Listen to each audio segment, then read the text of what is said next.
free with transponders. These are the AIS systems wherein each vessel can be identified within the radar mapping system of other vessels as to the exact location and the identification or registry of the vessels with the AIS.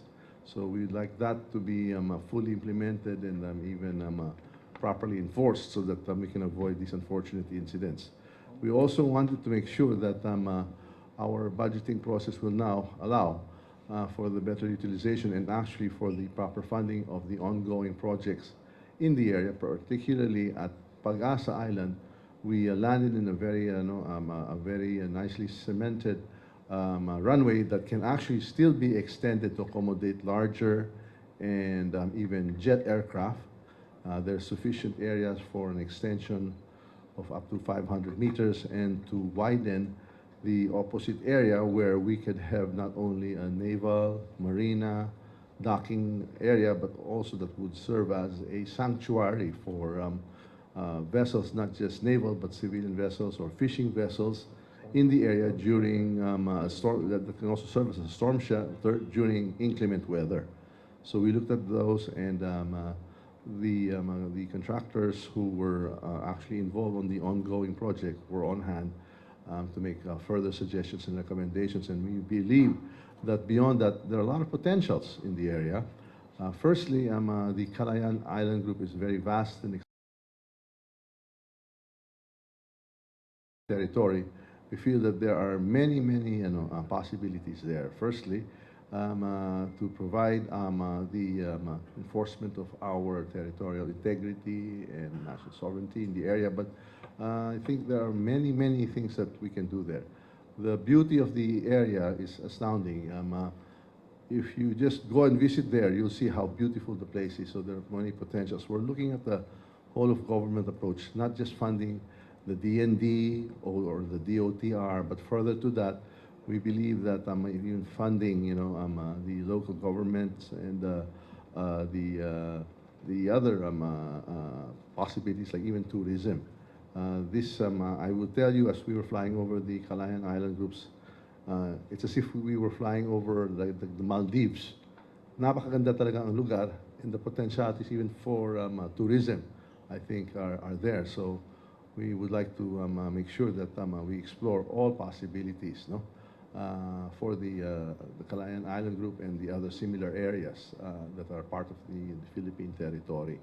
So we want to look at this, from a whole of government approach, and we would like to revisit the budget of the various departments that are involved here, not just the DND, not just the DOTR, obviously Public Works through the local congressional district and the municipality of KIG or Calayan, Pag-asa Calayan, can be revisited. So we can do many things using all these devices. We left behind some solar powered lighting systems for all the residents in the Pag-asa Island, and we feel that having an extensive setup of solar powered shelters that would provide not only light but the ability to communicate with radio and to have the basic functions, even up to storage, cold storage facilities for the fisher folk, and even having blast freezing facilities would also make a lot of sense because of the fairly large distances between the islands, and to make sure that the catch or the fish that are secured from the area are properly preserved and stored until they get to market. So marami tayong nakikita na napakaganda po ang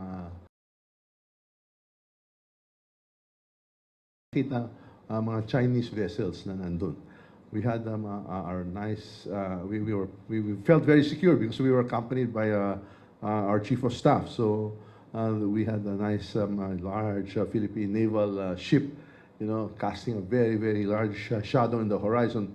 But in the opposite side, there was we noticed a white Chinese ship and some militia ships, and obviously within Philippine territory. So tinanong ko kay Vice Admiral Carlos kung kung naghingi ng permiso. Mukhang hindi pa yata. Kaya siguro naman we want to also engage also our friends here from the Chinese embassy, and perhaps we can have conversations on how we can actually have protocols within the areas of the Philippine territorial integrity. That in brief is what we did today. And as I said earlier, we had to visit our the family for our the late Congressman Hagedorn of Puerto Princesa City. So we're here, and we'll be more than happy to answer or hear any of your thoughts about this visit. But it is definitely worth a visit. And I'm telling you now, I think we should have more Filipinos visiting Pag-asa, the Kalayaan Island Group, and we will then even encourage friends in the hospitality industry to set up, resorts or hotels in the area, because they're absolutely beautiful, the islands, and I think the potentials for development, putting ports, marinas, even a yacht club for visiting sailors, I think are very, very much possible, having seen for ourselves the strategic location of the area and how it can bring so much for the people of the Philippines. So maraming salamat. Thank you very much, Mr. Speaker. At this point, we can now entertain some questions, starting with Mr. Billy Vegas from Abante. Mr. Speaker, tatanong ko lang po kasi meron po kayong magkakaroon po ba ng realignment para mapondohan yung mga infrastructure na kailangan sa Pag-asa? Well, actually, I'm going to defer to our chairman of appropriations and our senior vice chair of appropriations. But we are right now, we've created a small committee that's now reconciling, all the possible amendments to the GAB, no? And then as it is going to be transmitted to the Senate, and then eventually that will be going into a bicameral conference, no, to reconcile the different versions, no. So I think I'll leave this to Zaldi and Stella, but definitely we would like to recommend that not only the well, there was there was the much celebrated CIF, but that's just a small part of what we're looking at. We're looking at actually doing much more for Pag-asa Island, the airstrip, and the naval port. I think we're looking at the totality of the island group in the area. And so we're not just going to look at the DND's budget, we will look at the DOTR, and where even the DPWH, the DOT. It's a whole of government approach to look at these islands because napaka-importante talaga kay itong bahagi nating bansa in a very strategic area. We are wanting to invest more of the resources because of the strategic importance and the value it brings to all of us. So I'll defer to Chair Saldi and of course to Stella, no, as to what we can do. Yeah, actually, the speaker is correct. That's what we're doing right now. It's not only the confidential funds that we're going to recommend, the small committee to recommend to the speaker, then going to the Senate, but also we, as discussed during our visit, is to provide additional funding in order for us to secure our sovereignty. And this is the time to be all in one as nation. That's this calls for a higher calling in every one of us. Stella? Well, yes, oo nga.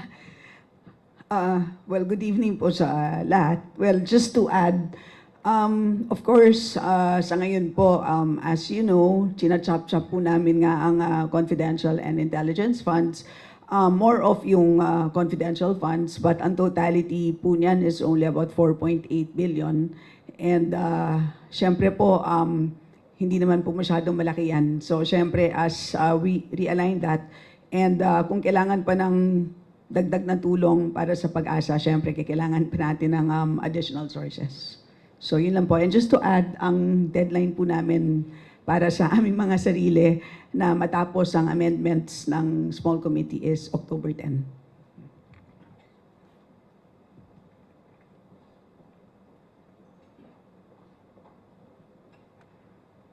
We have another question from Mr. Red Mendoza of the Manila Times.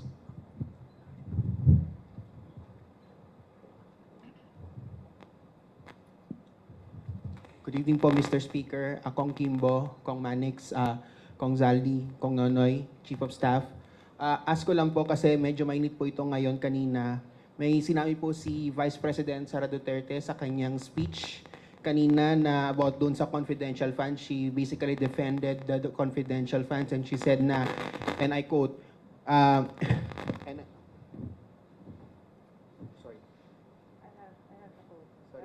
we must remain vigilant and steadfast in our commitment to safeguarding our people and our nation. Makinig kayo sa lahat ng sinasabi sa palibot ninyo at tandaan ninyo kung sino man ang kumukontra sa confidential funds ay kumukontra sa kapayapaan. Kung sino ang kumukontra sa kapayapaan ay kalaban ng bayan. So what can you say po sa statement na ito ni VP? And how do you surmise itong issues na ito from her supporters na parang mas quote-unquote, kinakampihan niyo daw po ang mga quote-unquote kalaban ng pamahalaan rather than the Vice President itself? With respect to the confidential funds, we are all for the confidential funds, and we are all for peace, no, and or security, no. We are all for that. We are in total agreement that the utilization of confidential intelligence funds is to promote peace and security, and that's why we were in Pagasa today and looking at other ways how to make sure that peace and security of the country as a whole is protected. And so we know that you know, the West Philippine Sea has become a very, very top issue, no, of the day. Incidents and incursions into our area, incidents with our fisher folk, and we would like to make sure that the confidential and intelligence funds are most properly utilized, no, and by agencies and departments that are best suited, particularly in these aspects of deploying the proper resources and personnel for the promotion of peace and security. So we feel, no, that we have to look at the West Philippine Sea, and we have to provide more resources in these areas through the proper agencies and departments, as we have earlier mentioned. So yes, we are one. We are one with the Vice President in having to make sure that confidential and intelligence funds, you know, are always part of the equation, and of course, best left with the agencies and departments, no, that are most and best suited. And it's just a matter of prioritizing, no, matter of prioritizing and making sure that, despite the confidential and the fact that they're called intel funds nature, the transparency and the best or the most appropriate manner in which it is deployed and utilized must also be observed, and that is why we are undergoing this whole process. And that's why, because of the recent incidents, we are also making sure that CIF is properly deployed for the West Philippine issues. Maraming salamat. Next question from Mr. Dwight De Leon of Rappler. Hello po, good evening. I'd like to ask two questions. First, some political analysts read the removal of confidential funds from the OVP and DEP as some sort of strategic chess play from you, Speaker, especially after the tensions that you and the Vice President endured earlier this year. They even wonder if the move is sort of related to how the 2028 elections would shape up. How do you react to that, Speaker? I think people are reading too much into it. No, I think it's very, very straightforward and simple. No, so the CIF had the topic. It all came up. No, and there were a lot of discussions and debates, in the House, no, and in fact even in the Senate. So, borrowing the words of the Vice President, that even she says that she could live without it, and she would leave it to the sound discretion of the Congress for its proper disposition. Under the circumstances, we felt that it would best be realigned to the agencies and to the departments and into the areas where we have just mentioned that are a priority. Yes, thank you. So I think on your earlier, I think there's I think a bit too much speculation, and I think people are reading too much into that. It's nothing other than the fact that that's what we've seen, and as a natural progression of the budget hearings, the budget briefings, and the plenary discussions. Just a natural progression, and we felt that it was the right thing to do, and even the Vice President said that if need be, she could live without it, and that it would be left to the sound discretion of the Congress, and it apparently is the right decision, because even now the Senate is following suit, and now we're even reviewing that perhaps the CIF of other civilian agencies have to be reviewed and should be properly scrutinized, and to see how they can be better deployed to the proper agencies, to like the departments like the DND, or agencies like the NSA, the NICA, or to agencies or like the Coast Guard when it comes to matters of the West Philippine Sea. Okay. Thank you, Dwight. Okay, but sir, this is a rare press Sure. conference, so I'd like to ask na rin on a different topic. For a couple of months now, people online are talking about the Bloomberg report that said you were allegedly bribed to call Supreme Court justices to have the Okada board reinstated. And we've been trying to reach you for a comment since then, and I'm hoping you would seize this opportunity to shed light on the allegations. Is there ever a bribery scheme, and were you ever involved in it? Well, we've reached this point in our career, and we've known when to dignify questions, queries, or allegations. And when it comes to fake news, we just don't dignify it, and we don't give it any credence. So there's no truth to it, and we just leave it at that. And we just try to focus on the issues that have credibility and truth behind it. Sir, but were you ever contacted to appear in the case in the US? No. That's why I'm really very puzzled why this is even coming up. Sir, and you're also denying na on July 27, 2022, based on that report, Okada Manila officials allegedly brought some quote-unquote heavy luggage with, quote, an item to Romualdez. I'd just like to get your reaction to that. Again, nothing of that sort ever occurred. That's why. It didn't occur? Never. Okay, sir. Thank you. Thank you. Thank you for answering. Thank you. Next question from Ms. Let me Mela add. Lesmoras. Sorry. Okay. Yes, Can I ma'am. just add to the first question? So, papaliwanag ko lang. Ang ginagawa namin ngayon sa small committee is nire-rationalize namin ang CIF. In other words, sinusubukan namin to the best of our ability na itama ang pag-grant ng CIFs. Kasi as you know, nakukuha lang po namin through the NEP. No? So, doon sa NEP, ang DBM kasi ang nag-a-allocate ng mga CIF sa mga ahensya. So at this point in time, ang ginagawa po namin is tinatama po namin ang pag-allocate ng mga CIFs sa mga ahensya. So how do we do that? So tinitignan po namin kung alin-alin sa mga civilian agencies ang mga nangangailangan ng CIFs para ma-perform nila ang mga mandato nila.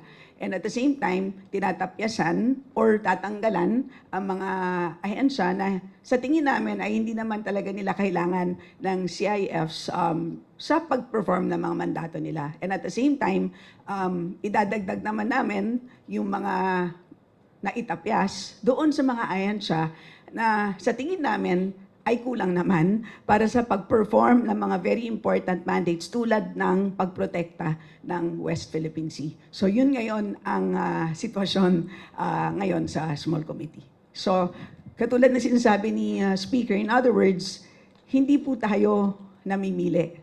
No? Meaning to say, we apply general principles dito po sa pag-rationalize ng CIF. So kumbaga, blind po, no? So hindi po namin tinitingnan kung sino yung ahensya na yan. We apply the general principles as uniformly as possible. Thank you very much, Speaker. Thank you, Kong Stella. Next question from Mela Lesmoras of PTV4. Hi, good evening po, Speaker Romualdez and our lawmakers, other lawmakers and AFP Chief. Speaker Romualdez, sa latest press con po ni President Ferdinand R. Marcos Jr., nabanggit niya na nagbigay na siya ng instruction sa inyo para nga dito sa iba yung pagtugon sa problema ng bigas, lalo na sa NCR. Can you give us more details? Ito po ba yung Malaya Rice Project? Kailan po ang launching nito? At ang tanong ng ating mga kababayan, paano kaya sila mapapabilang sa proyektong ito? Okay, we have a pilot project actually, and this is what we were just dubbing as Malaya Rice, which is like, I guess, freedom from all of the, rice burdens. So we are doing this in conjunction with the DSWD Secretary, Rex Gatchalian, and we envision in this pilot to cover all of the 33 congressional districts, and we've asked them to identify 10,000 of their indigent residents, no? So, kagaya po sa itong AIX, di ba? Basta may certificate of indigency, the senior citizens, yung mga solo parents, yung mga PWDs, etc., can apply or to be part of this program. And this will entail the giving out of the cash assistance of 1,000 pesos and almost 500-600 pesos worth of rice. That's approximately 15 kilos. No? And we would like to have this done and replicated in other metro areas. And this will hopefully help alleviate the burden on the people, and especially in the non-rice producing areas, for instance, the NCR and the metro areas. We'd like to fan out to areas such as the rice producing areas, and we would like to use this similar mechanism to buy the palay from the rice growers, and this is to afford better prices, not just for the consumers, but also for the for the growers, for the farmers themselves.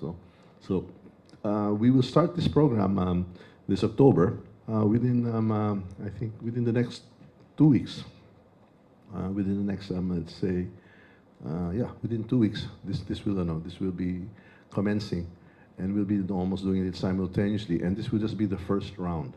In other words, hindi to one-shot deal. So this will be part of the program again, hand in hand with the DSWD, using the AIX. And again, the beneficiaries, and I'm repeating, we are asking each of the 33 congressional district representatives to identify 10,000 of those in most need to avail of this program.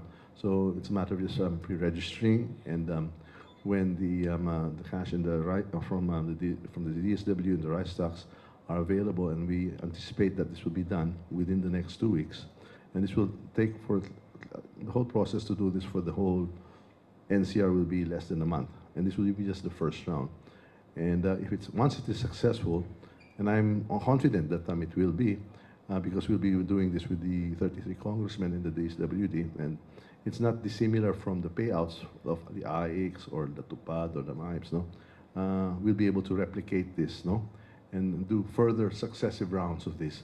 And all this is with the press, because under the auspices of the President's program of trying to bring rice, affordable, quality rice, to the people, particularly those in most need, at prices, or in this scheme, in a manner in which it would be best, for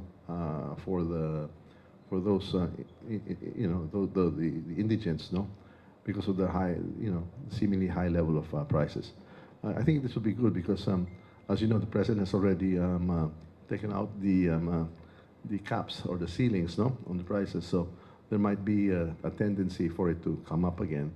We hope that this will stave off, the tendency for the prices of rice to come up again because of the widespread distribution of this program within the NCR. And we'll try to do this in other areas like in Metro Cebu, Davao, in the big areas, and then further fan out throughout the country, even in the rice-producing areas, with the intent of buying palay, at the right prices, so that we make sure that everyone is afforded quality and affordable rice. Thank you, ma'am. Thank you po. Okay, another question from Jade Calabroso of SMNI.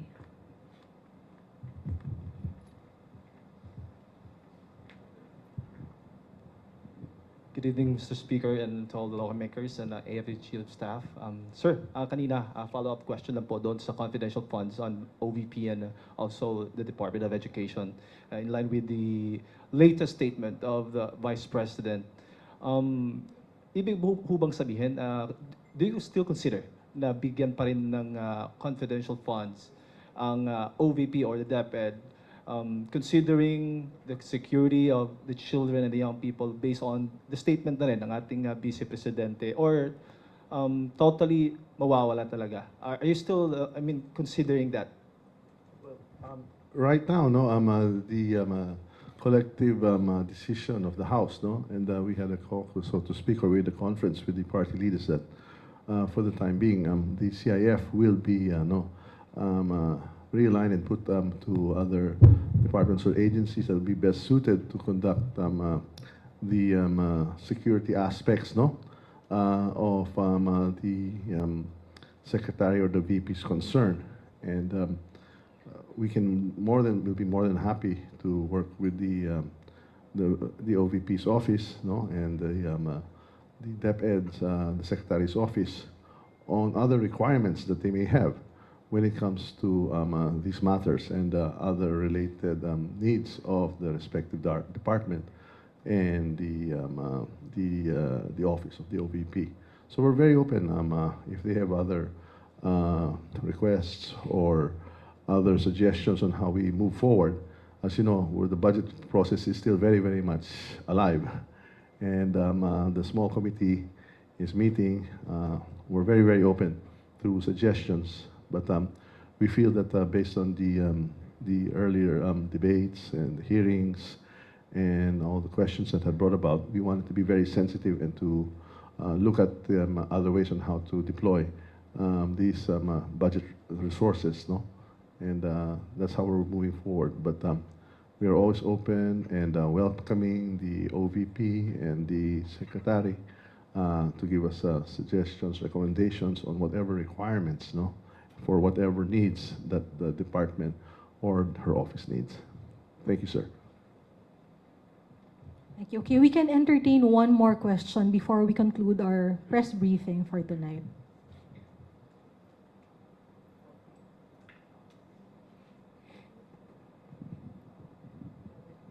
Okay na to. Hello. Yes, hello. Good evening. I'm Ellison from Manila Bulletin. Good evening to everyone from the panel. Speaker, hello po. My question actually is for General Browner. Boss, given that no less than the Speaker, Martin Romualdez po, he visited Pag-asa, touched base with the soldiers and the people there, how does that make you feel po? Well, of course, that makes me feel very happy. In fact, I'm happy that the Speaker invited me to come with him to Pag-asa. This is my third time to visit the island, Pag-asa Island. And the last time I was there, the runway, the surface of the runway was still dirt. But this time when we landed on concrete. It was very nice. It was extended. And I also saw that there was electricity already in the area. The last time I was there was no electricity. Napocor is there to provide electricity to the whole island. And there are more facilities now in the island. And we are also extending the port area so that our fishermen can come in whenever they need shelter. But we still have a lot of things to do. We still have a lot of improvements to make, not just in Pag-asa Island, but in the other 8 features that we are occupying. The name of the game in the West Philippine Sea is effective presence. Ibig sabihin, kung sino ang nandyan, siya may control ng area na yon, that specific area. And the symbolism of Pag-asa Island is that it represents our sovereignty and our sovereign rights, because the island is actually the farthest island from our baseline in the western portion of our country. In fact, nasa labas siya ng exclusive economic zone natin. No? But That area represents a territory that is occupied by Filipinos. In fact, nandun kanina si Mayor ng Kalayaan when we went there. He was there to welcome us. And the whole community nandun rin. They were all there, including the children at yung mga sundalo natin. We have about 130 soldiers, policemen, airmen, marines in the island.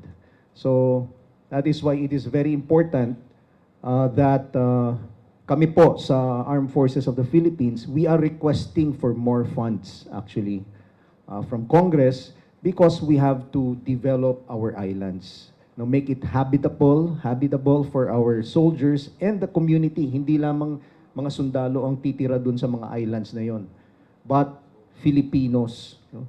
So, marami pa tayong kailangan gawin.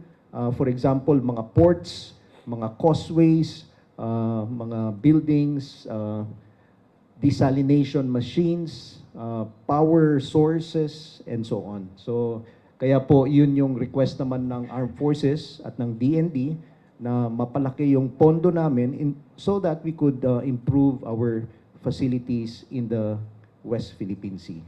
Thank you. May I add again, your House leadership was in Pag-asa Island, and we were so happy and proud to have no less than our Chief of Staff, General Romeo Browner, accompanying us the whole day. We felt so secured, we felt so relaxed. That's why pinag-usapan na natin, maganda ito maging resort because we feel so secure and so relaxed. And then looming, in the horizon was a Philippine naval vessel, and the possibilities there are endless. But I'd like to thank, our members of the armed forces who are all present there, and even from the other agencies and department. They will make you proud. In fact, I wish that perhaps maybe on our next visit, we'll try to get a bigger airplane and we will bring you all there. Napakaganda po. You will be proud and to see what everyone is doing there for the Philippines. Everyone, the men and women in uniform, in the services, and the residents there, they are true heroes because as the general said, the chief said, that is in the furthest most point. Ang layo na nga eh. It's all out. We were all the way out there, at the edge, literally. Ay napakaganda at napaka-importante itong bahagi na ating bansa, the Kalayaan Island Group. That's why, again, maraming salamat to the Chief of Staff and to the men and women of the Armed Forces of the Philippines. Maraming salamat. You make us very proud, sir. And help is on its way. We had no less than the House leadership with the appropriations chairman there. And we saw for ourselves how important the service and the sacrifice you all do for us out there in Kalayaan. Maraming salamat. And then thank you so much for all of you for waiting for us patiently. And we hope that we can do more for our people, not just here, where everyone is, but also in islands like the Kalayaan Island Group. And that will do so much for the country. Very, very proud of having visited Pag-asa Island today. Maraming salamat. That concludes our press briefing for tonight. Again, we apologize and we thank all of you. And again, good night. Okay. Good.